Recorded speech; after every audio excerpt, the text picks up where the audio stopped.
Hi, Jerlstif, and the world. I am terribly, terribly busy these days, and this is just completely spontaneous. In fact, I have to go to bed soon and go to work at the crack of dawn. But there's something I'm rather fond of your videos. I can't really say why. Maybe they're just they're somewhat candid, I suppose. That's why. But I think you make a good point. Where is the MRM, if you want to call it that, supposed to go? Well, in my last video about a week ago, or I don't really remember anymore, I said I would no longer pursue this issue, and I'm not. All I have to say is that we all believe different things, and people are going to do what they're going to do and believe what they're going to believe, and leave it at that. But I do want to say a couple of things regarding what you're talking about. Where does it all need to go? And I'll try to keep it brief. Um, as you seem to concede in the video, you admit that it is the political action route seems more than likely doomed to failure. And you say that reluctantly. I can understand that reluctance, but at least you concede what, at least to me, is readily apparent, and to many others. So I don't see the MRM as well, as a political, a sort of a form of political activism per se. And this is merely my interpretation. My interpretation does not conform to some sort of manifesto, even though there might well be one.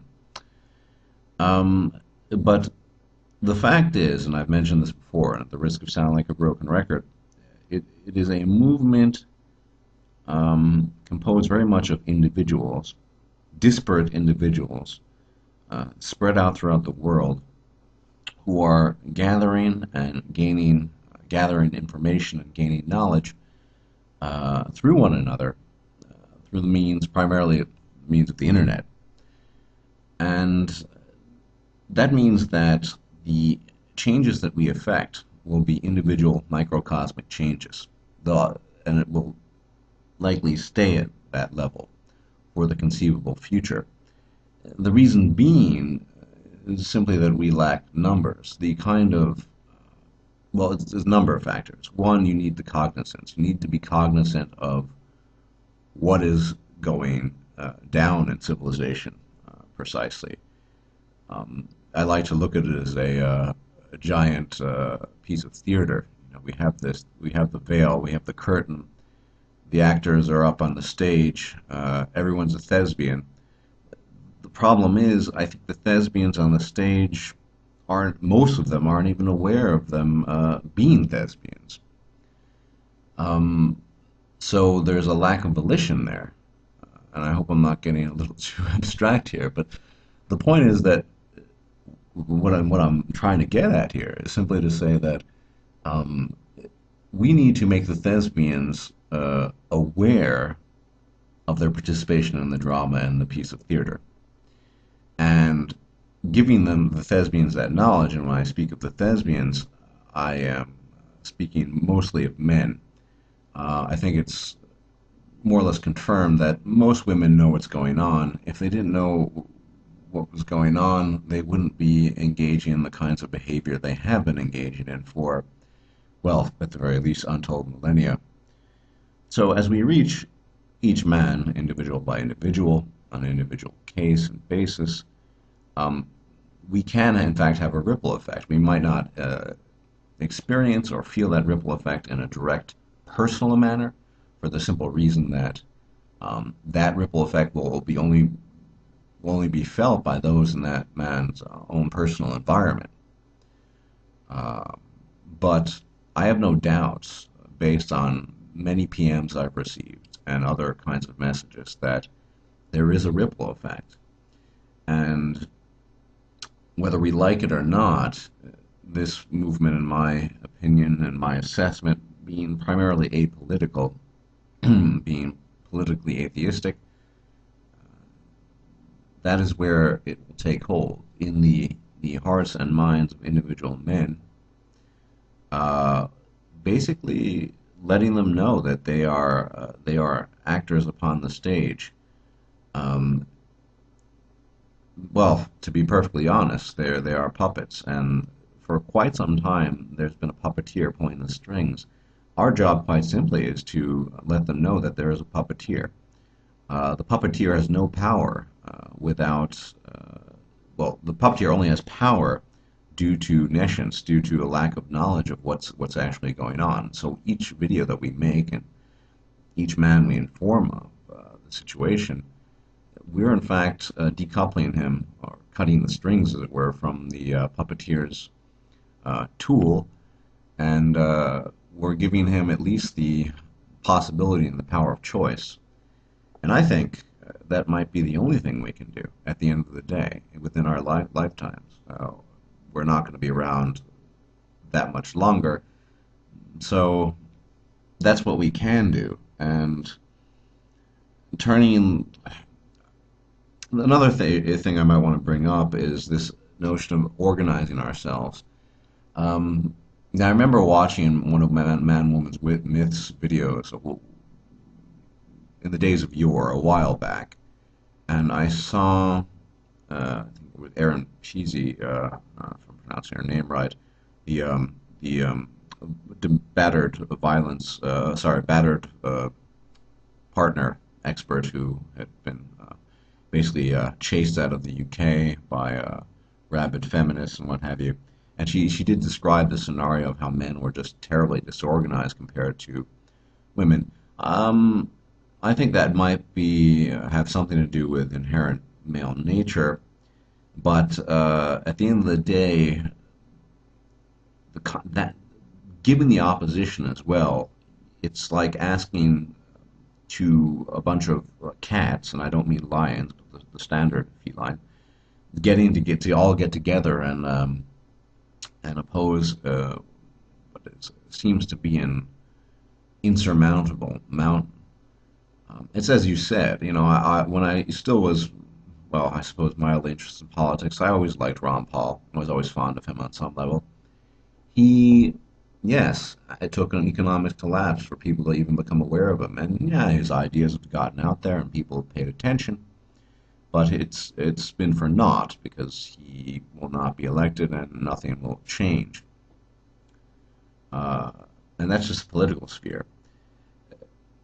Seen, in my opinion, and I'm not going to have to, hopefully not have to constantly restate this, but as political feminism is a manifestation of lowercase feminism, the mountain is far, far larger than any pseudo-socialistic big government models that Ron Paul might oppose and make people aware of. And we're up against the mountain of biology itself, evolution. So what, as I said, what we can do one by one is to inform the actors on the stage that they are puppets and there's a puppeteer pulling their strings. Most of them already know that their strings are being pulled. They don't know why, who, or how, and they they are just yearning for an explanation. And I think all of us, with very few exceptions, have had an aha moment where we put together the pieces of that puzzle, what seemed to be an enigma, the thing that we had the tip of our tongues yet couldn't put our finger on exactly. When we finally identified it, we thought we might be in solitude in this identification and this realization. Um, when we finally internalized it, we thought similar such things, and by dint of the internet, we came across other people, other men, and indeed other women, it seems, in the case of Girl Writes What, who are cognizant of these things, who are also making efforts to inform. It seems like such a small thing, and yet I think that's all, and the most important thing we can do. Empowering men with knowledge. Because once an individual man has that knowledge, he is free to make choices within his own life. He can concede, if he so chooses, that the game is rigged and that as long as he participates, he will lose inevitably in some way, shape, or form, or he can continue playing the game, but he'll do that at least in the knowledge of real of and realization of the game's futility and is probably a great deal of reluctance as well. The biggest question is not, in my opinion, what where is this all going? There's a far, far larger question, and it's going to take me, if I'm still alive, a number of years to answer in a proper and comprehensive manner. You see, a very dear and close friend of mine I've been friends with for eons, 17, 18 years, quite some time. I attended my first university with him. We sat in Western Civ 101 together and made jokes. And he almost independently came to these realizations, and he had his aha moment when he was watching my videos as well as Barbarossa's. And uncharacteristic of him, I have to say, but he sent me an email.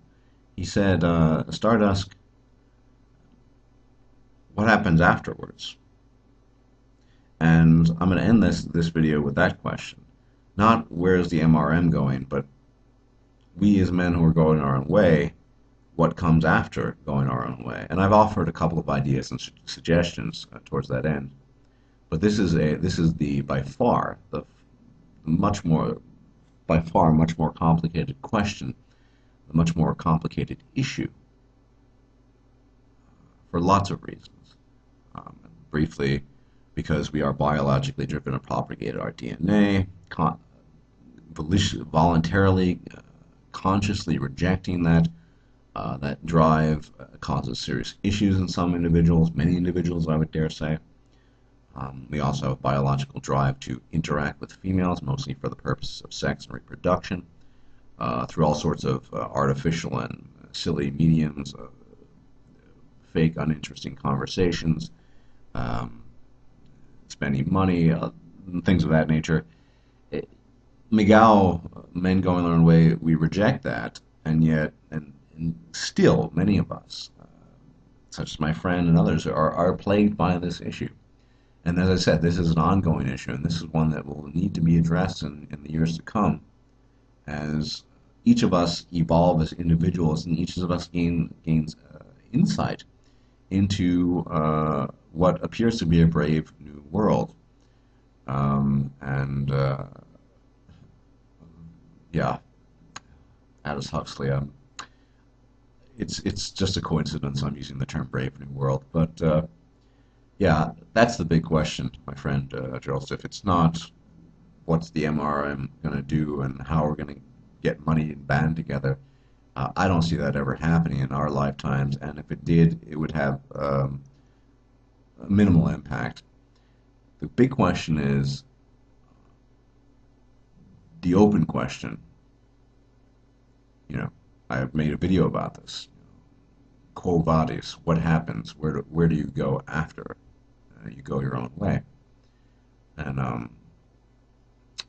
I think it's a possibility that in future videos, I have no idea when, since I'm inundated with stuff, that I, along with some other MRMs, will be looking at the past biographies and lives of men who chose to go in their own way, and perhaps gaining knowledge or insight from that, learning something from it. We'll see. I don't know. I really have to go. I have to go to bed soon. I'm trying to do 10 things at once. I'm really bad at multitasking. I suppose men are famous for being bad at multitasking. Or maybe it was just Gerald Ford. I don't know if everyone remembers the joke. He couldn't walk and chew gum at the same time. Totally random, totally irrelevant. Anyway, that's what I have to say about this. I need to head off to a state of unconsciousness and REM, hopefully. Hopefully a great deal of REM. Anyway, that's it. Have a good night.